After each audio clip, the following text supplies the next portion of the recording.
રાજકોટ આગકાંડ મામલે સાંજે 6 કલાકે મહત્વપૂર્ણ બેઠક છે। ગૃહ રાજ્યમંત્રી હર્ષ સંઘવીની અધ્યક્ષતામાં આ બેઠક છે। સાંજે 6 કલાકે ફરીથી બેઠક છે। રાજકોટ પોલીસ કમિશનર બ્રજેશ કુમાર ઝા હાજરી આપશે। રાજકોટ મનપા કમિશનર સહિતના અધિકારીઓ પણ હાજરી આપશે। એસઆઈટીના સભ્યો પણ બેઠકમાં હાજરી આપશે। ફરીથી આ બેઠક મળી છે।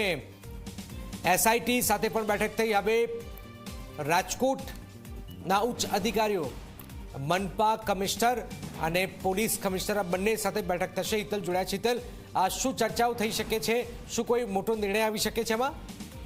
જનક એવું કહી શકાય કે સીટના અધિકારીઓની સાથે જે બેઠક થઈ હતી એ બેઠક બાદ હવે સાંજે 6 વાગે ફરી પાછી બેઠક ગૃહ રાજ્યમંત્રી હર્ષ સંઘવીના અધ્યક્ષસ્થાને મળવાની છે। સ્વાભાવિક છે કે આ બેઠકમાં રાજકોટ કોર્પોરેશન કમિશનર અને સુરત પોલીસ કમિશનર બંને જે વર્તમાન નવા ગયા છે એમને બંનેને બોલાવવામાં આવે છે અને આ બેઠકમાં પણ સીટના સભ્યો હાજર રહેશે। એટલે ક્યાંક ને ક્યાંક જોવા જઈએ તો સીટના સભ્યો અહીંયા જે તપાસ કરી રહ્યા છે અને રાજકોટની જે સ્થિતિ છે એ સ્થિતિના પરિપ્રેક્ષમાં બંને નવનિયુક્ત કમિશનરો છે તેમને વાકેફ કરવામાં આવશે અને ત્યાંની જે સ્થાનિક લેવલની જે તપાસો છે અને ખૂટતી કડીઓ છે એ સીટ ભેગી કરી શકે એટલા માટે પણ આ બેઠકનું મહત્વ માનવામાં આવી રહ્યું છે અને ક્યાંક ને ક્યાંક સાથે તપાસ વધુ વેગવંતી બની શકે એટલા જ માટે આ બેઠક બોલાવવામાં આવી હોવાની અત્યારે હાલના તબક્કે જાણકારી મળી રહી છે। જી બિલકુલ બિલકુલ, આભાર હિતલ। તો 6 વાગે